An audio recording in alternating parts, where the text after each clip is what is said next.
yang mudah-mudahan kita berikan saja semangat dan rohani telah kita meninggal dunia dengan husnul khotimah, lalu bersama mereka dimasukkan ke Jannatul Firdaus. Barakal Fatihah.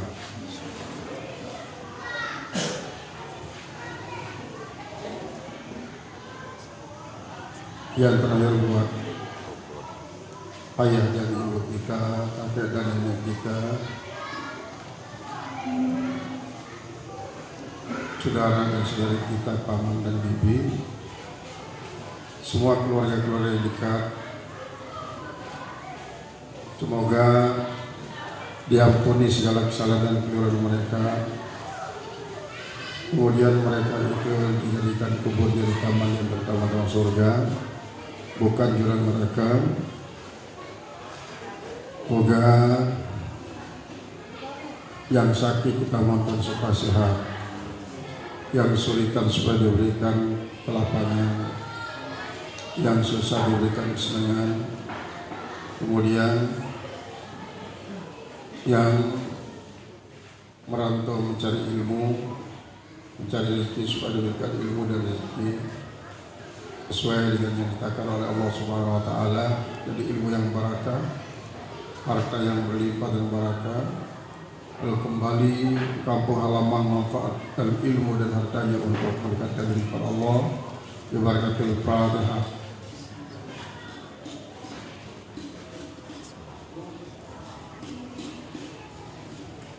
A'udzubillahi minasyaitonir rajim. Bismillahirrahmanirrahim. Alhamdulillah rabbil alamin arrahmanir rahim wassalatu wassalamu ala asyrafil anbiya'i wal mursalin sayyidina wa habibina syafi'ina wa qurratu a'yunina mustafa maulana Muhammad rasulul anbiya'i wal mursalin wa alihi wasallam ajma'in. Allahumma ighfir lana dhunubana wa tub 'alaina wa hdina bil mu'minina wal mu'minat. Allahumma ighfir qulubana wal arifin wa alimna ulumul anbiya'i wal mursalin waj'alna minal ulama'il amilin wa akrimna bi rahmatil awliya'il arifin wa anfa'na bil ma'lum tanazzatin. Subhanaka la ilma lana illa ma 'allamtana innaka antal hakim rabbil alamin. Wassalamu alaikum. Qala al-musannif rahimahullah ta'ala wa nafa'ana bihi wa bi ulumihi fid darin amin. Wa li an tashaba jahilan la yarda an nafsihi khairun laka min an tashaba aliman yarda an nafsihi.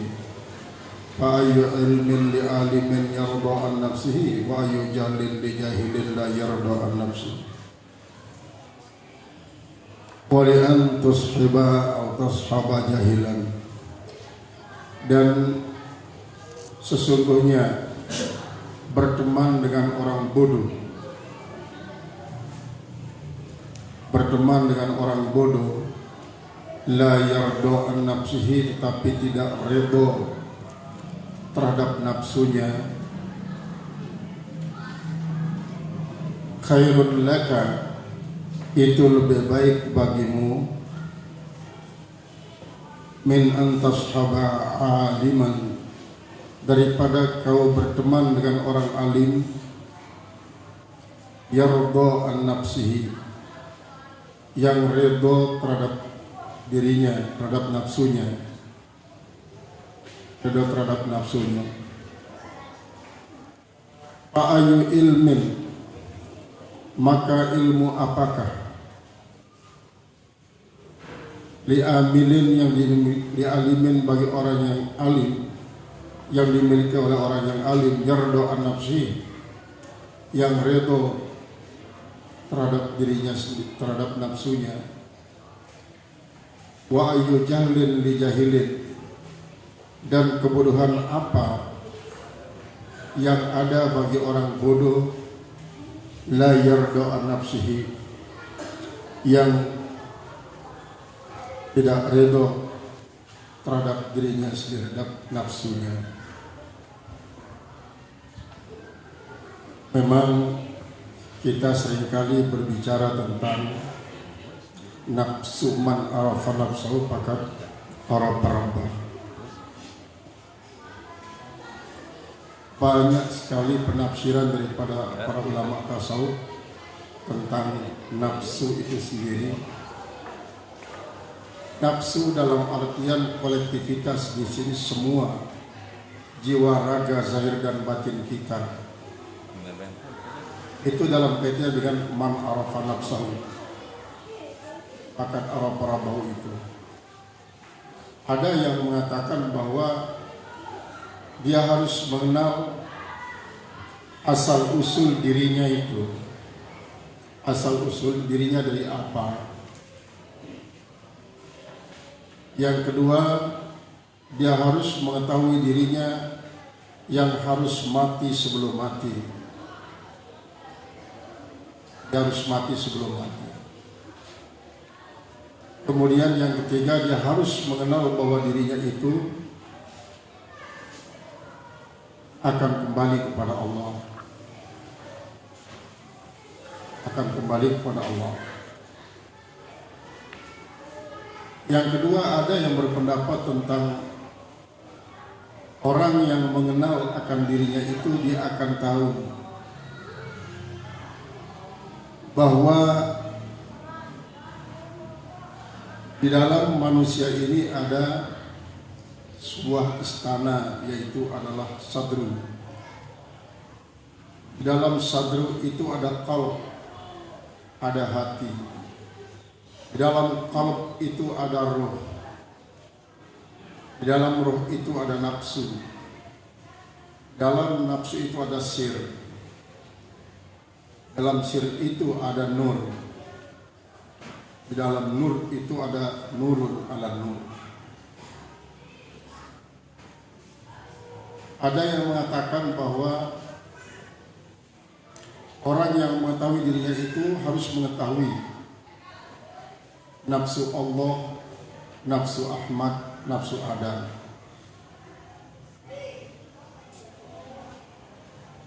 Kemudian yang lazim adalah yang mengetahui dirinya itulah yang mengetahui nafsu yang 7 itu. Mulai dari nafsu amarah bisu, nafsu lawama, nafsu mutmainnah, nafsu marhamah, nafsu rahimah, nafsu radiyah dan nafsu mardiyah. Memang para sufi ini kan mendapatkan ilham setelah mereka tafakkur. Maka Allah Subhanahu wa taala sesuai dengan masyiahnya, sesuai dengan kehendaknya, dia akan berikan ilham kepada orang yang tafakkur itu.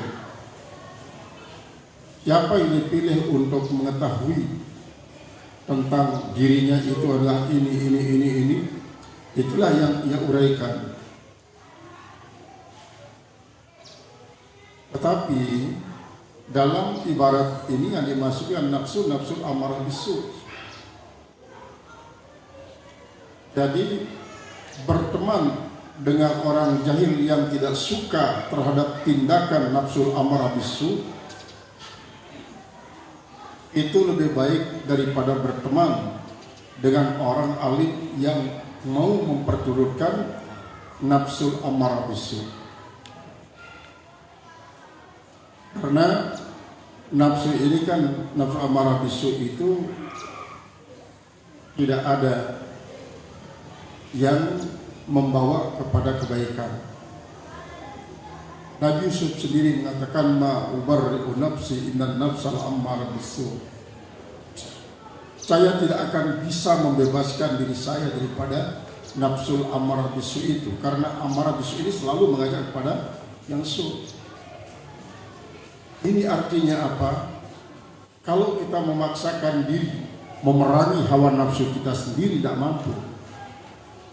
Itulah sebabnya para sufi untuk mengatasi hawa nafsunya ini dia mempunyai tahapan yang pada akhirnya itu nanti si salik ini dapat mendekatkan diri kepada Allah, sehingga Allah lah yang membebaskan dia daripada tuntutan nafsu amarah bisu. Nabi Yusuf itu saja begitu dia bilang, sampai kepada laula an ra'a burhan rabbi.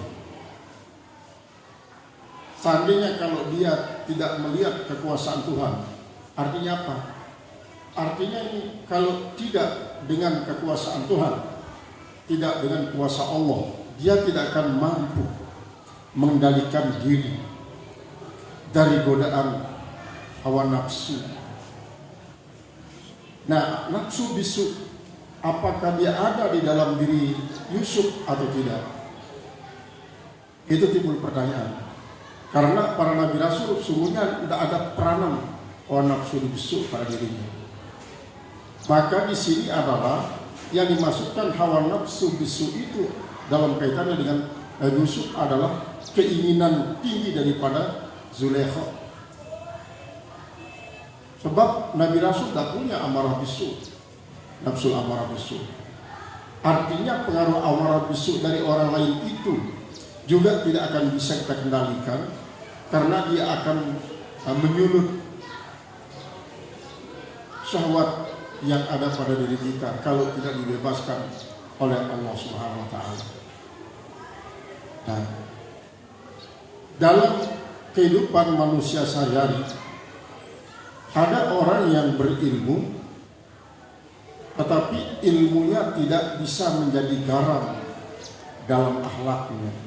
Dalam arti ilmunya itu tidak bisa membuat dia menjadi orang yang berakhlak dan akhlakul karimah. Imam Syafi'i kan bilang begitu. Al-ilmu kal milhi lil idami. Yang namanya ilmu itu adalah bagikan garam pada sayur-sayuran. Pada sayur-sayuran. Jadi orang yang itu man laisa lahu ta'mun wa lahu milhun la yanfa'u. Orang yang ada sayur-sayurnya tapi tak punya garam, atau sebaliknya ada sayur-sayurnya tak punya garam, atau sebaliknya tidak ada sayur-mayurnya, garam saja yang ada, tidak akan pernah punya manfaat. Jadi akhlakul karimah itu merupakan pengaruh daripada milhun. Lalu orang yang mempunyai ilmu lalu akhlaknya bagus, berarti dia tidak suka terhadap hawa nafsunya, tidak akan pernah rela terhadap hawa nafsunya. Maka mengikuti orang bodoh, berteman dengan orang bodoh yang tidak suka terhadap nafsu amarah bisu, itu jauh lebih bagus daripada orang menemani orang yang berilmu tetapi suka memperturutkan nafsu amarah bisu. Nah, inilah sesungguhnya yang diinginkan oleh para mutasawwif, agar kalaupun dia mempunyai ilmu, ilmunya itu dapat membantu dia untuk bisa menaklukkan hawa nafsu amarah bisu itu. Itu sebabnya dikatakan orang alim yang mana yang tidak bisa mengendalikan hawa nafsu bisu. Berarti di sini kita dapat mengambil satu kesimpulan bahwa para sufi mengukur kealiman seorang itu adalah dari sudut kemampuannya mengendalikan nafsu amarah bisu, baru dikatakan alim. Sebaliknya, orang bodoh yang mana yang tidak memiliki nafsu amarah bisu? Tidak ada. Maka kebodohan seorang itu dapat diukur oleh ketidakmampuannya mengendalikan hawa nafsu bisu. Kalau ini menjadi suatu ukuran, maka sealim apapun orang itu tapi masih tidak bisa mengendalikan hawa nafsu amarah bisunya, berarti dia sama dengan orang bodoh. Sebaliknya, orang bodoh sekalipun tapi dia mampu mengendalikan nafsu amarah bisunya, berarti dia orang alim. Berarti dia orang alim. Nah, ini makna daripada ibarat ini. Faidatus sohbati, faedah daripada pertemanan. Faedah daripada pertemanan, innama hiya azyadatu fil hali. hanya saja dia Allah menambah pada kelakuan. Wadamun nuqsan, dan ketiadaan mengurangi pihak padanya.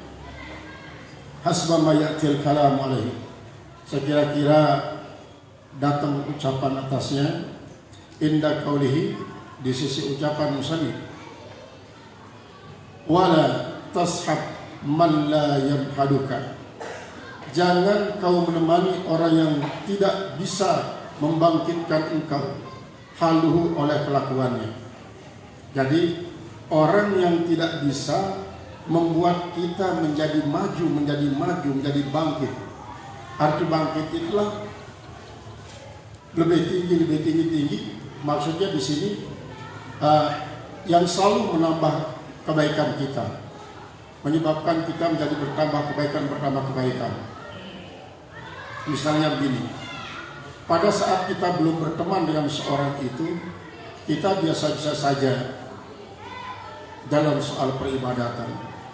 Tapi begitu kita berteman dengan dia, terus semakin terdorong kita untuk selalu menambah kuantitas, terutama sekali ibadah kita, terus sampai kepada kualitas ibadah kita, sehingga sampai ukuran ibadah kita sama dengan dia.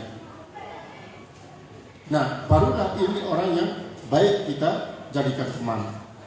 Tapi kalau dia tidak bisa membuat kita semakin meningkat dalam berbagai macam aspek, baik keduniaan maupun keakhiratan, maka tidak usah temani. Itu menghabiskan waktu untuk apa? Untuk ngobrol sia-sia, tidak ada artinya. Jadi kalau kelakuannya, isyarat-isyarat yang ada pada dirinya tidak bisa motivasi kita, tidak usah ditemani. Wala yadulluka 'ala Allahi maqaluhu, dan tidak menunjukkan akan engkau atas Allah maqaluhu oleh ucapan-ucapannya. Jadi ucapannya tidak bisa memberikan petunjuk kepada kita untuk selalu berbuat baik yang mendekatkan diri kepada Allah. As-suhbatu may yarda an nafsihi, maka berteman dengan orang yang redha terhadap dirinya. Wa in kana aliman syarr, sekalipun dia orang redha terhadap dirinya itu orang alim, syarrun itu sebuah kejahatan, rugi, madun, kejahatan semata-mata, sedangkan mata-mata, tidak ada embel-embel, pokoknya betul-betul syarrun madun. Wala faidata fiha, dan tidak ada faedah padanya. Lianna ilmuhu ghairu nafi', karena ilmunya dianggap tidak bermanfaat. Tidak bermanfaat ilmunya, lalu bagi dirinya sendiri. Waja'luhu alladhi aujaba ridahu, dan identik dengan suatu kebodohan yang menyebabkan dia untuk ridha terhadap dirinya sendiri. Saragayyata darari, jadilah dia sehingga kebahagiaan. Wa ka'annahu, dan seolah-olah dia izfatahu hadal ilm, jika luput daripadanya ilmu ini, alladhi yurihi aibahu, ilmu yang memperlihatkan pada dirinya akan cacatnya, hatta la yarda an nafsi, kalau dia sudah tahu akan cacatnya itu, dia tidak akan reda terhadap dirinya itu. Kalau itu tidak berguna, la ilma indahu, berarti sama dengan orang yang tidak punya ilmu di sisinya. Yaitu ukuran daripada para sufi, ukuran dari para sufi. Wa suhbatu man la yurdi an nafsihi, wa suhbatu, dan pertemanan dengan orang-orang yang tidak meridhai dirinya. Oleh kalau kata yurdi berarti amilnya adalah zaidah, nafsahu jadi maf'ul. Tapi kalau kita yarda, nafsahu berarti langsung jadi maf'ul tanpa bantuan daripada zaidah. Man la yarda an nafsi, tidak rida terhadap diri sendiri. Wa in kana jahilan, sekalipun dia bodoh, khairun mahdud, itu kebaikan semata-mata. Berarti sangat baik, sangat-sangat baik. Nah, bagaimana pola daripada pemikiran dua orang yang berbeda sifat ini, sehingga ada yang kok ilmunya banyak, redha terhadap nafsunya. Yang satuan ilmunya tidak ada, tidak redha dia terhadap dirinya. Ini apa yang menyebabkan? Kalau kita pandang dari segi sufi, bahwa redha dan tidak redha seorang itu terhadap nafsunya tidak ditentukan oleh ilmu, tapi oleh Allah. Allah yang menentukannya. Ilmu itulah merupakan satu sarana. Karena apa? Karena bisa saja tanpa sarana orang bisa sampai kepada apa yang dikehendaki Allah, karena Allah yang menyampaikannya. Nah, ini pandangan daripada para sufi. Misalnya para ini kaum-kaum yang itu majzub, para wali-wali majzub itu, mereka kan tidak punya ilmu, tapi tak pernah memperdulikan hawa nafsu. Kalaupun misalnya pada satu saat dia terjebak oleh sesuatu yang kelihatannya mengikuti hawa nafsu, itu adalah tidak ada dasar kemampuan dirinya untuk mengendalikan diri, karena dia tidak sedang berakal, sebab akalnya dibukukan oleh Allah Subhanahu wa taala. Itu para wali majzub. Khairun mahdun pihak kullul faidati, yaitu kullul faidati, semua segala faedah, li'anna jahlahu ghairu dharrin, karena bahwasanya kebodohan orang bodoh yang tidak rela terhadap dirinya itu tidak berbahaya.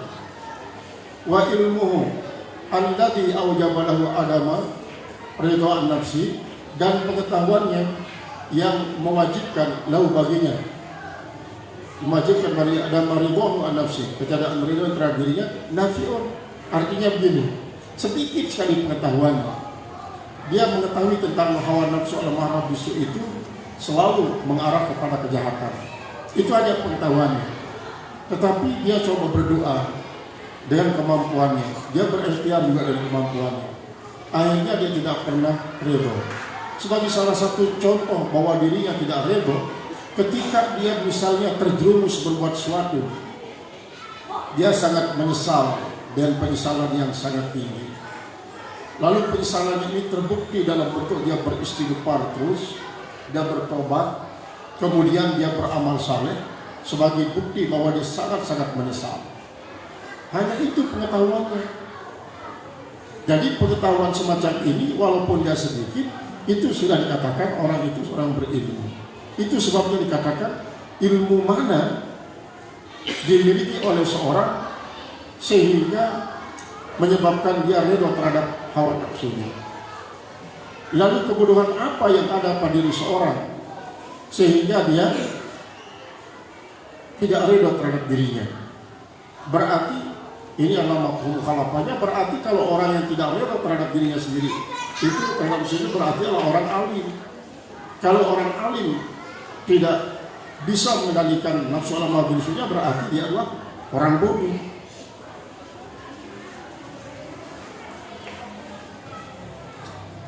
Qala nafi'un ghayatan naf'i, berarti ilmu yang menyebabkan dia tidak redha terhadap dirinya sendiri itu adalah bermanfaat dengan manfaat yang sesungguhnya. Wa ka'annahu, dan seolah-olah dia idza hasala lahu hadzal ilm, karena terdapat baginya ilmu ini, la jahla indahu, kalau begitu mafhum mukhalafah ini tidak ada kebodohan baginya, tidak ada kebodohan baginya. Nah, berarti sesungguhnya seperti tadi itu ya, yang menjadi ciri khusus orang dikatakan alim dan bodoh menurut tataran para ahli tasawuf adalah apakah dia memperturutkan hawa nafsunya atau tidak. Kalau dia memperturutkan hawa nafsunya berarti tidak berilmu, berarti tidak bodoh. Kalau tidak memperturutkan hawa nafsunya berarti dia orang alim. Syu'aul basirati, sinar basirah, yushhiduka kurbahu, memperlihatkan kepada engkau akan kedekatannya, kedekatan Allah maksudnya, minka dari engkau. Jadi kita seolah-olah musyahadah, menyaksikan bahwa Allah itu sangat dekat, bahkan sebagian mengatakan dengan zatnya. Itu berarti syu'aul basirah. Wa ainul basirati, sedangkan ainul basirah yushhiduka adamaka. Ainul basirah itu memperlihatkan kepada engkau akan ketidakadaan dirimu diwujudi karena keberadaannya. Jadi keberadaan Allah menyebabkan kita tidak ada.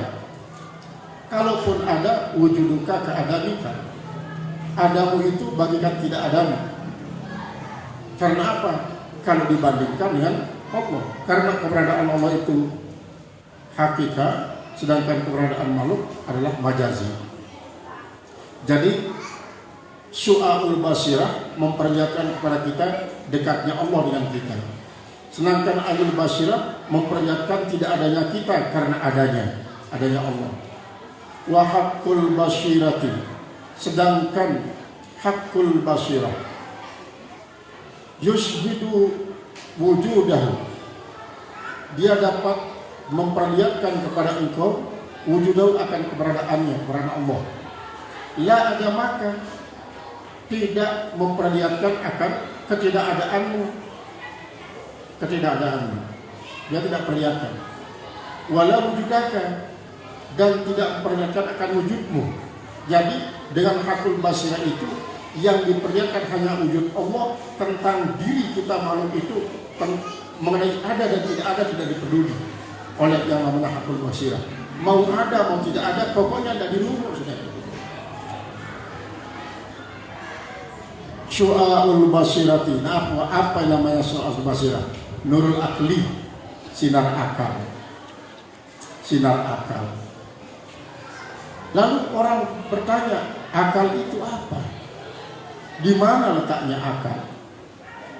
Para ulama tasawuf berbeda tentang definisi akal itu sendiri.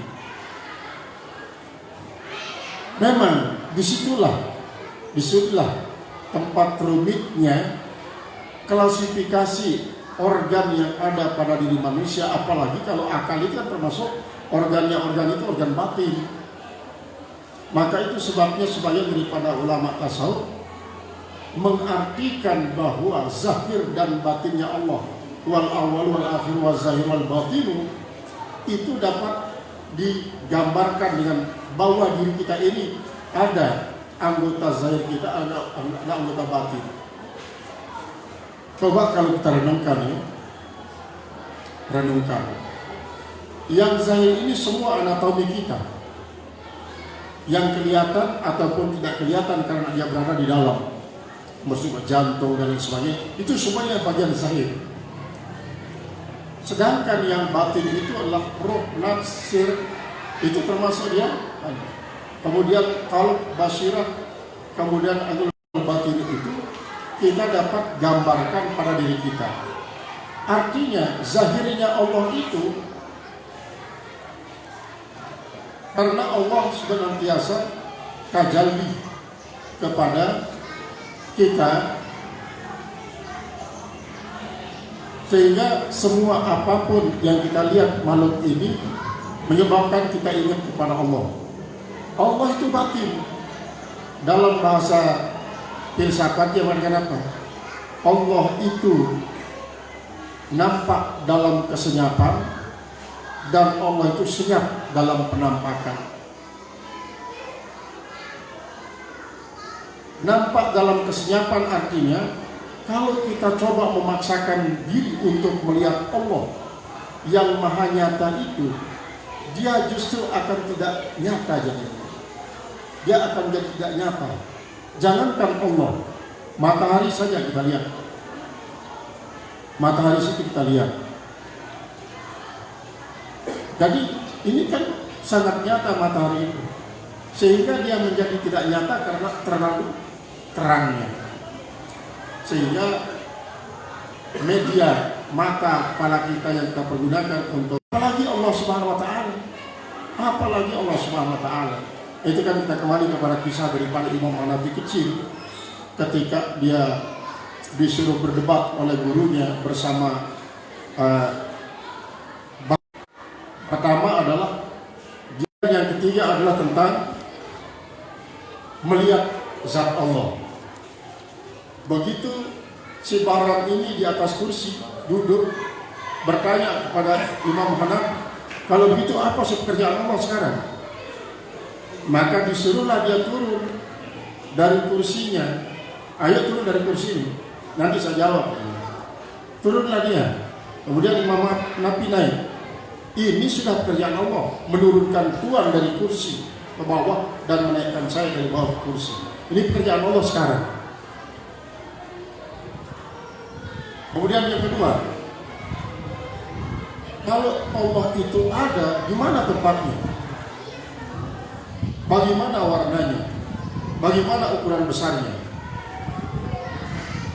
Nah, ini yang menyebabkan saya mengatakan Tuhan itu gila. Definisi gila itu apa? Tidak punya akal. Saya punya akal. Di mana letak akal? Bagaimana warna akal? Bagaimana bentuk akal? Bagaimana ukuran panjang lebarnya akal itu? Akhirnya gak bisa jawab. Nah begitu juga Allah, dia ada, tetapi kita tidak mampu untuk mengukur bagaimana bentuknya, besarnya, warnanya, dan sebagainya. Itu tidak bisa gitu. Ya, kalau memang Allah itu ada, kenapa tidak bisa melihat? Akhirnya disuruhkan dari keluar. Betulan itu tengah ributan. Ayo lihat ini matahari ini. Dia tidak bisa melihatnya.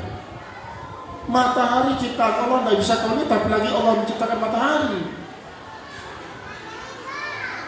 Nah itulah yang diisyaratkan oleh mimpinya Imam Hanafi, yang digambarkan menjadi seekor ular kecil yang akan dapat mengalahkan batu yang sangat besar. Batu yang sangat besar itu sebaharan itu. Ular kecil itulah Imam Hanafi sendiri, kata daripada gurunya. Nah, ini nyata dalam kesenyapan, senyap dalam kenyataan itu wazahir wal batin. Hakikatnya hanya Allah yang tahu. Para sufi hanya bisa menguraikan sesuai dengan uraian yang diberikan oleh Allah Subhanahu wa taala. Wa ainul basirah nurul ilmi. Jadi kalau su'aul basirah itu nurul akal, kemudian ainul basirah itu nurul ilmi, nur sinar ilmi. Wa haqqul basirah nurul haq. Sedangkan haqqul basirah itulah merupakan sinar hak, sinar kebenaran. Fal ukala'u binuri ukulihim. Maka orang-orang yang berakal dengan sinar akal mereka, syahidu anfusahum, mereka bisa menyaksikan diri mereka. Wa syahidu rabbahum wa syahadu rabbahum, dan mereka menyaksikan akan Tuhan mereka. Jadi Tuhan musyahadah, Allah musyahadah, qariban minhum, dekat dari mereka. Dengan apa ya? Bil ilmi, nah, dengan ilmu. Wal ihatati, dan dengan meliputi. Wal ulama bi nuri ilmihim, sedangkan ulama dengan sinar ilmu mereka, syahidu anfusahum adaman, mereka menyaksikan akan diri mereka itu tidak ada. Jadi ini dalam sebaya ada yang mengatakan la ana illallah, la ana illallah, la ana illallah. Tidak ada saya kecuali Allah. Dia tidak mengatakan la ilaha illallah, tapi la ana illallah, la ana illallah. Saya tidak ada, yang ada yang Allah. Saya tidak ada, yang ada yang Allah. Sesi tiga itu begitu dia. La ana illallah, la ana illallah. Anal haq. Al-haqqu ana. Jadi apa yang dikatakan itu, saya ini tidak ada, karena memang saya ini kan tidak ada, yang ada Allah. Nah ini orang-orang alim itu dia menyaksikan bahwa diri mereka tidak ada. Iwujudi rabbihim, di dalam keberadaan Tuhan mereka. Wal mutahaqqiquna binuril haqqi syahadu al-haqq. Sedangkan orang-orang yang mutahaqqiq, mereka itu menyaksikan al-haqq akan kebenaran. Walam yushahidu ma'ahu siwahu. Mereka tidak menyaksikan bersamanya siwahu selain daripada Allah. Jadi hak ini adalah Allah, anal hak. Hak ini akan menjadi mustarak lafzi.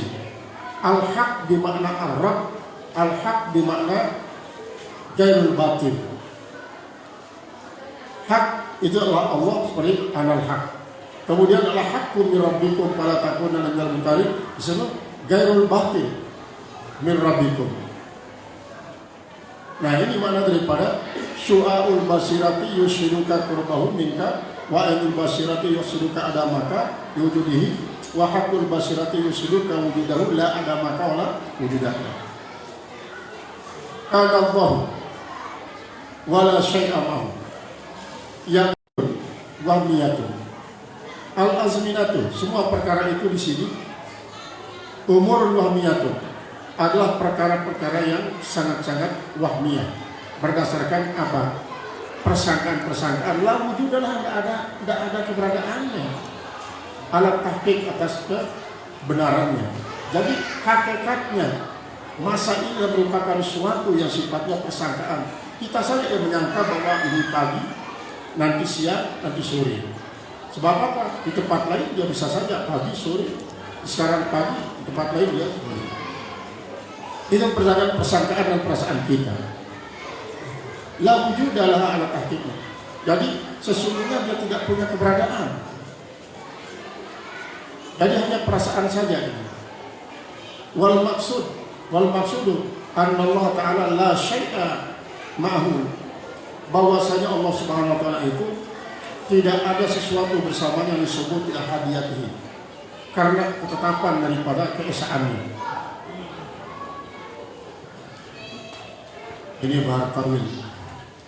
Falam yabqa illal haqq lam yabqa kainun fama samma mawsulun wa ma samma bainun bidza jaa burhanul iyani fama ara bi aini illa aina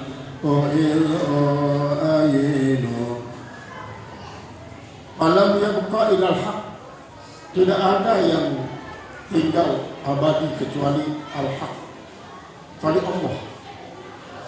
Lam yabqa kainun, tidak ada tinggal sesuatu yang ada. Kain ini adalah dari kaum itu adalah alam. Pama sama tidak di sana mausulun, dia berhubung, wa ma sama bainun, tidak juga di sana menjadi terputus.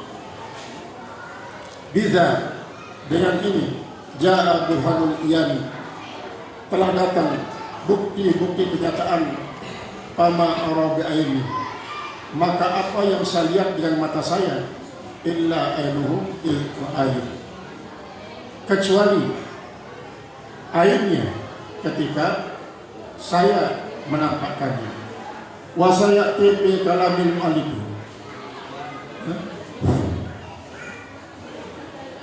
wa sayati min kalamil alif, dan akan datang daripada ucapan alif rahimallahu taala, mudah-mudahan merahmati oleh Allah Subhanahu wa taala. Al-aqwanu thabitatun bi isbatihi, alam ini akan menjadi tetap dengan penetapan Allah. Mamhuwatun bi ahadiyatihi, dia akan terhapus dengan keesaan bi ahadiyati zati, dan keesaan zatnya. Wa qala qaddasallahu sirrahu, dan telah berkata, mudah-mudahan Allah membersihkan sirnya, la tata'adda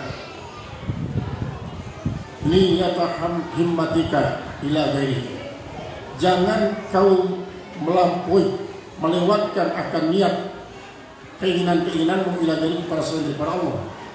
Fal karimu la tatakhattahu al amal, sesungguhnya Allah atau orang yang mulia itu la tatakhattahu amal, tidak akan melangkahi akan dia oleh cita-cita. Al-himmatul aliyah, Cita-cita adalah kemauan tinggi. Cita-cita adalah suatu kemauan yang sangat tinggi, yang terfokus dengan suatu keinginan-keinginan. Tetapi kadang-kadang dia bisa akan menjadi amal belaka, menjadi turun amal apabila tidak disertai dengan ikhtiar dan doa. Kalau sebuah amal disertai dengan ikhtiar dan doa, maka nanti yang akan mendatangkan pahala adalah ikhtiar dan doa itu.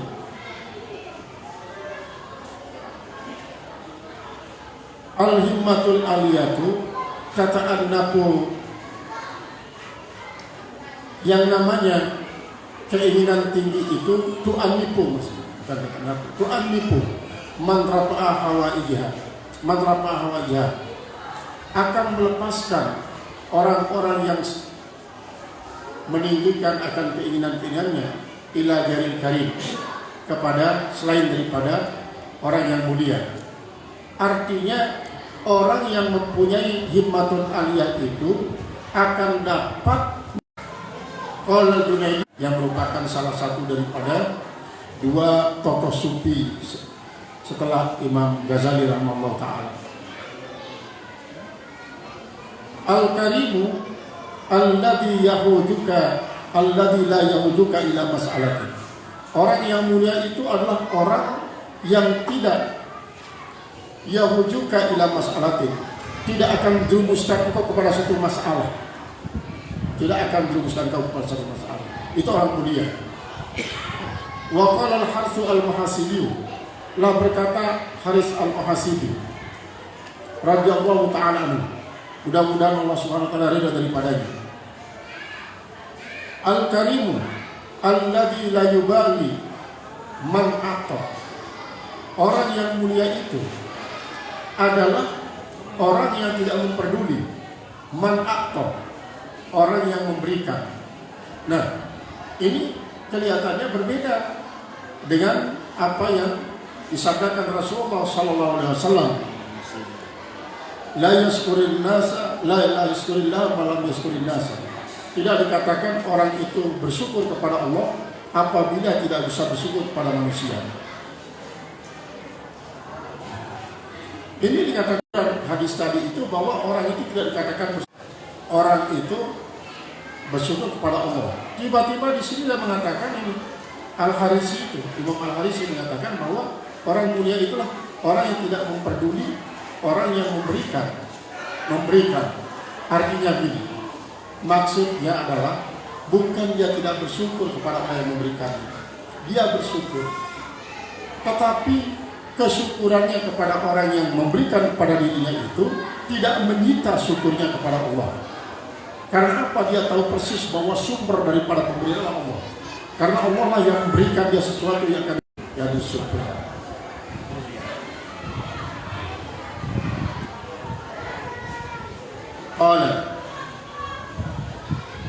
Wakilah dan dikatakan Al-karimu alladzi la yuhibu raja al-mu'ammilin.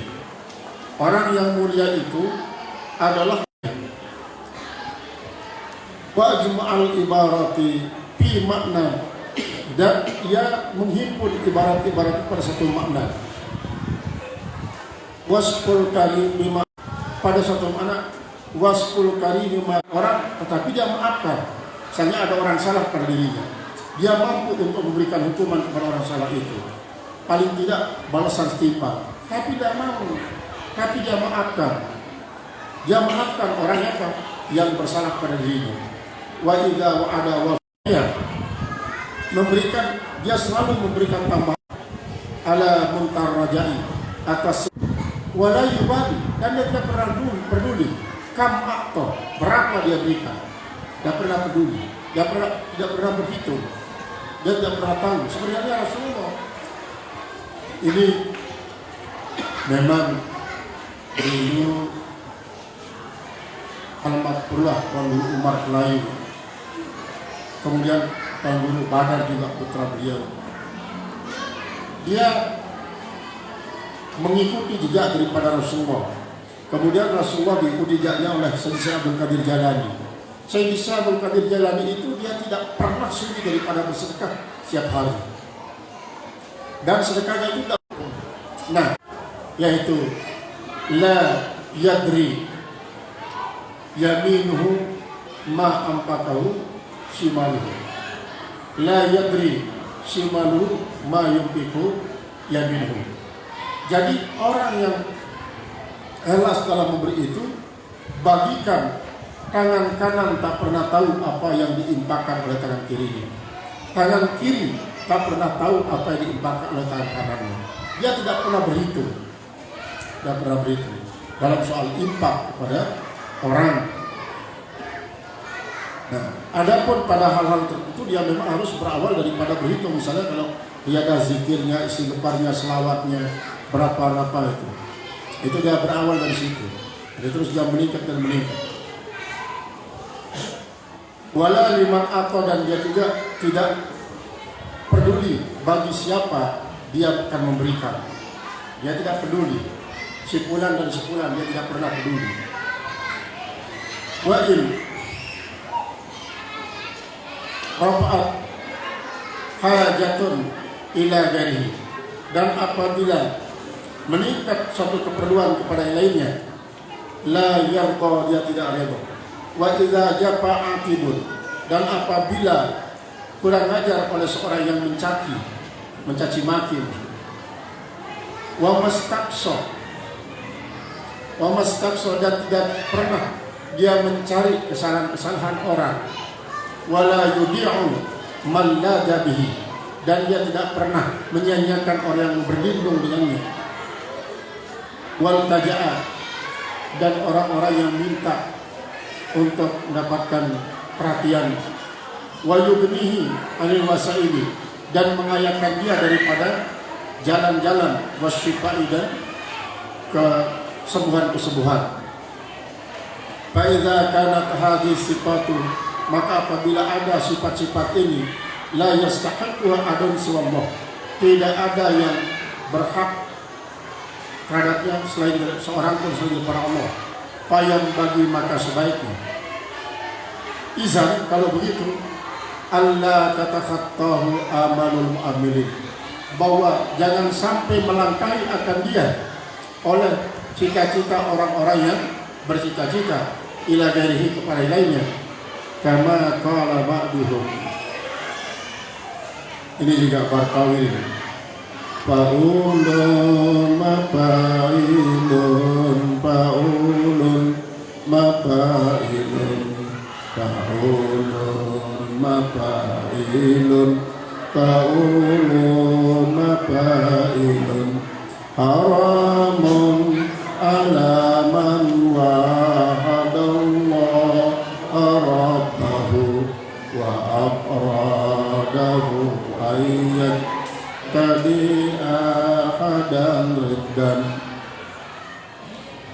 wa ya sahibi kibbi ma'al haqi wa fatan amutu biha wujdan wa ya biha wujdan, wa kulli mulukil ardi tadhat dijudah hadalil hadal maliku mulkin la yuba'u wa la yuhda.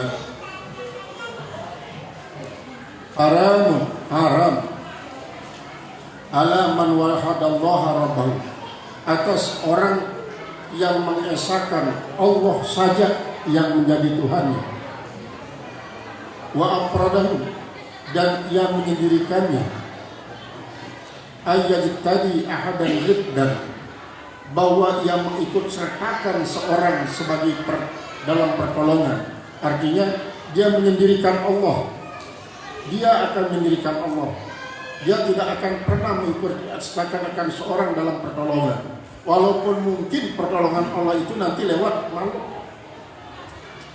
Kita iya karena abu iya karena sa'in, kita minta pertolongan pada Allah, kita pertolongan pada Allah, tapi nanti Allah mengarahkan kita kepada makhluknya yang akan melalui makhluk itu Allah akan berikan pertolongan. Misalnya kita minta ilmu, ya Allah Zaman ilmu ya Allah dari Engkau. Allah mengilhami kepada kita. Kalau gitu kau datang kepada Tuan Guru ini. Lewat beliau nanti saya akan titipkan kau ilmu. Berarti tetap itu iya karena budak ya karena sa'id. Hakikatnya Allah yang berikan kita ilmu. Tetapi melalui Tuan Guru ini yang ada di pondok ini. Maka di situ apakah kita tidak akan peduli kepada Tuan Guru yang mengajarkan kita ilmu ini?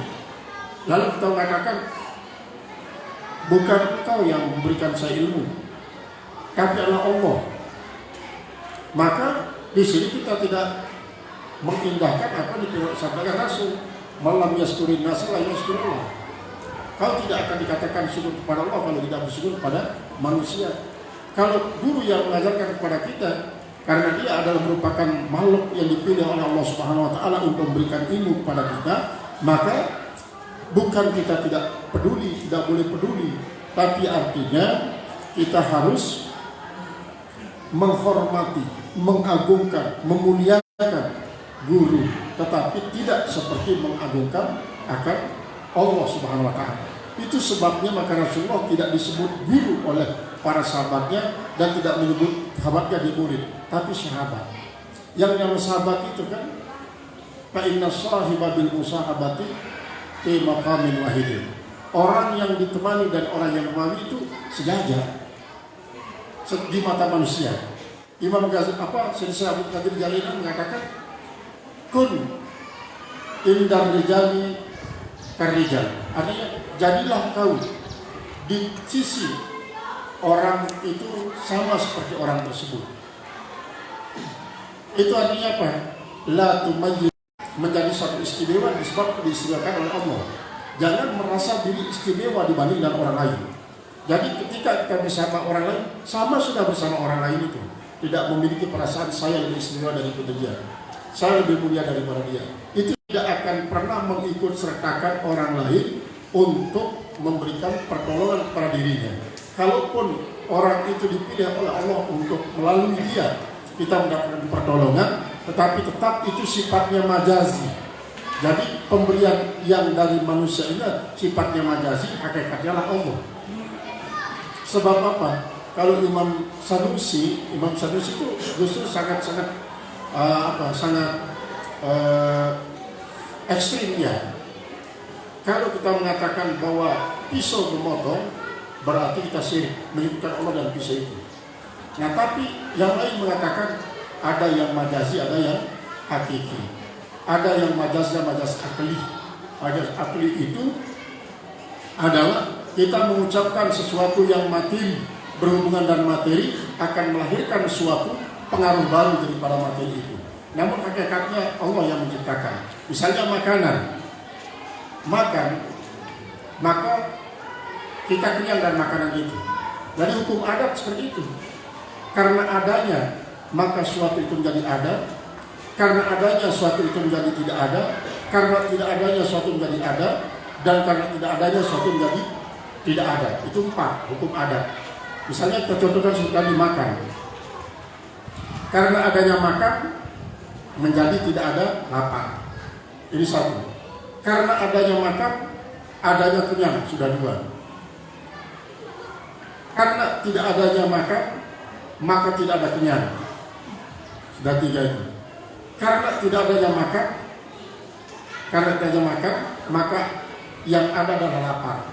Hukum adat, ini namanya hukum adat. Hukum adat, tata kerama. Artinya adalah suatu cara daripada orang-orang tua kita di Indonesia ini secara umum mempunyai cara tersendiri yang diklaim oleh para ahli sejarah yang tidak berkhianat terhadap sejarah, bahwa Indonesia merupakan bapak daripada semua bangsa di dunia ini. Arti inilah yang dipangkas dulu oleh para pengkhianat sejarah itu, sehingga orang Indonesia mengatakan masa lalu bangsa inilah orang-orang syirik. Padahal tidak. Makanya ada namanya sang sekerta, itulah sang karya bangsa. Sekerta itu 4. Ada 4 bangsa besar yang bapaknya ada Indonesia, termasuk di Timur Tengah, termasuk di Eropa, Perancis, Afrika, Amerika. Itu bangsa yang pertama kali di Indonesia.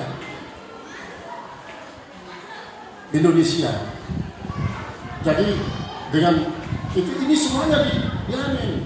Akhirnya orang-orang Jawa ya dalam hal ini ada Pak Basit itu dari Jawa. Pasti dia tahu yang namanya sabda palon, kemudian ada namanya apa itu namanya sabda palon, itu akan menjadi suatu kenyataan. Karena ini memang dulu sudah merupakan wahyu menurut orang Jawa. Kita mungkin tidak terjangkau pikiran kita oleh itu ya. Tapi ini memang yang kalau misalnya tidak mengikuti, ternyata coba kalau kita lihat ya, kenapa kok ada namanya di Jawa itu sajian laut, kemudian sajian gunung, kemudian sajian tanah. Ini kan kalau kita lihat dari segi kacamata Islam misalnya, kita katakan ya syirik ini aja, syirik. Tapi kalau saudara-saudara Jawa, bukan, ini justru ajaran Islam. Islam itu rahmatan lil alamin. Ayo, apa kau terjemahkan rahmatan lil alamin itu apa? Alam itu apa? Bumi ini termasuk alam, air itu juga alam, gunung itu alam, api itu juga alam, kemudian angin itu juga alam. Apa kau tidak bisa berbuat yang rahmat bagi alam ini? Dengan apa kau lakukan? Kau kan merusak bumi, kau merusak itu. Apa itu rahmatan lil alamin? Akhirnya orang Jawa sangat memecah gitu ya.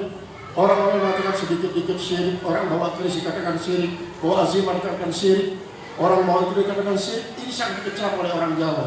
Karena apa, leluhur kita sebagai bangsa-bangsa, bapak bangsa dunia itu menciptakan rahmatan lil alamin itu dalam bentuk itu.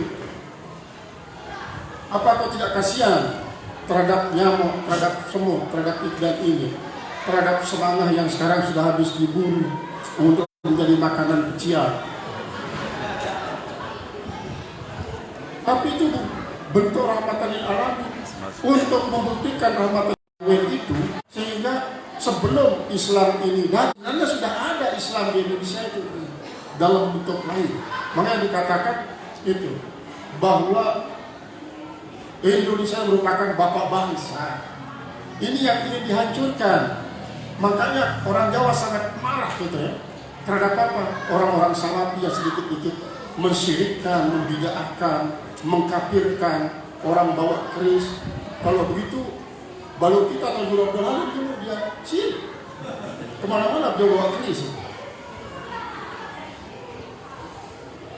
Masa bawa keris kok syirik, bawa azimat syirik. Berarti tahun Ibrahim juga syirik. Kemana-mana dia bawa azimat.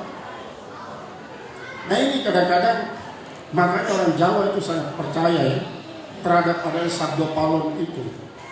Sabda palon ini ternyata setelah dia teliti sumpah palapa yang ditulis pada sebuah batu oleh Gajah Mada itu ternyata katanya la ilaha illallah, tulisan la ilaha illallah. Ini yang tidak mau diketahui oleh siapa?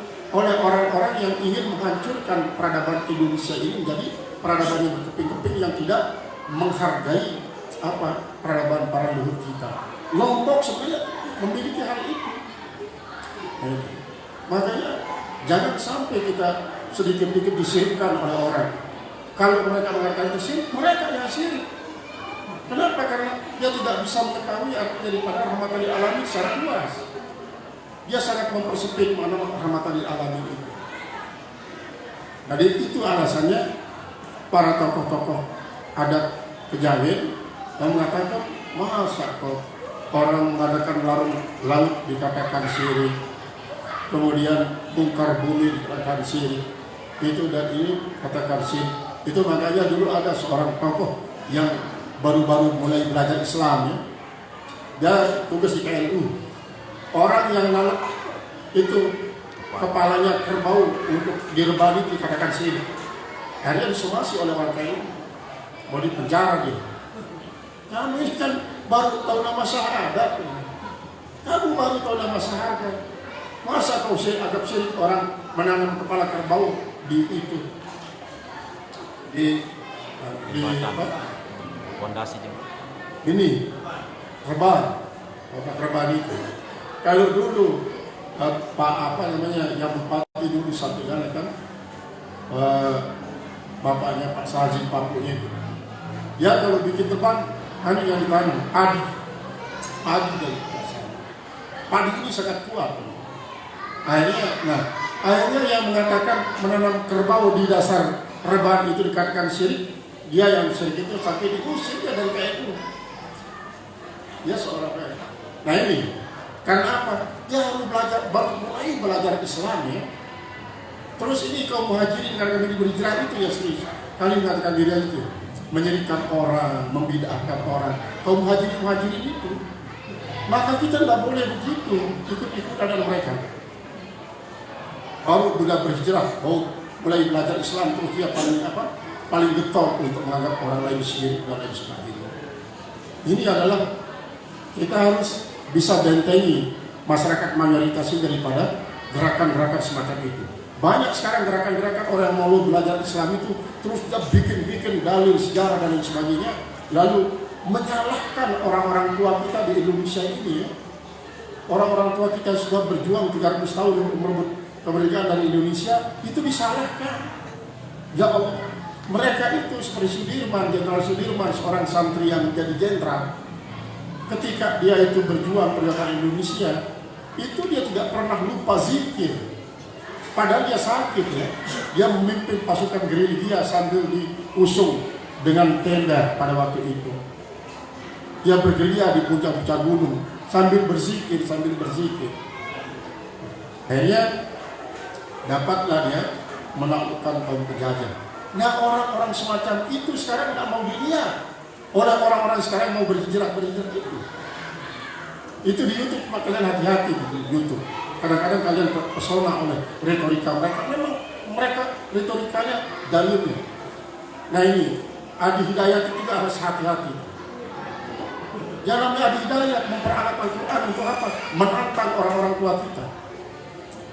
Ulama-ulama yang dulu yang saleh-saleh itu disalahkan. Misalnya apa? Zikiran orang mayit itu katanya Adi Hidayat telah mengikuti tradisi orang Hindu. Itu makanya saya mulai tidak suka sama anak itu. Kenapa? Dia katanya menghafal Al-Quran, dia tahu Al-Quran secara matematik dan sebagainya. Terus dia yang tidak benar. Artinya menyalahkan orang lain, menyalahkan orang lain. Misalnya dia bicara maulid ya, itu bicara maulid. Akhirnya ujung-ujungnya adalah membidakkan pernyataan maulid. Nah itu caranya. Terus orang-orang yang biarkan bertepuk tangan, bersorak. Nah ini kita harus hati-hati. Orang pondok kita harus sunawal jamaah ini jangan sampai terpengaruh oleh orang semacam itu. Ketika ada yang menyerang para ulama kita, yang salafus saleh, yang saleh-saleh itu, yang tarekat tidak pernah lupa zikir 100.000 setiap malam, itu yang disalahkan. Zikiran mati, orang mati disalahkan. Orang talqin itu disalahkan. Orang selakaran disalahkan. Ini yang namanya hidayah. Tidak bersyukur. Ya banyak itu mengkritiki masalah sejarah yang sesungguhnya dihilangkan. Banyak sekarang yang begini. Nah, jadi kalau kita kembali kepada pelajaran daripada para sufi-sufi di Indonesia ini banyak sekali. Saya menganggap bahwa memang para sufi di Indonesia ini ada yang sangat kadang-kadang tidak dijawab oleh pikiran kita, tapi tetap saja kita berpegang pada ajaran daripada Syekh Abdul Qadir Jailani. Artinya anggap saja ada positif. Pasti ada positifnya. Cuma kadang-kadang karena tidak terjangkau oleh akal pikiran kita menganggap berbeda dengan kita lalu kita menyalahkan dia.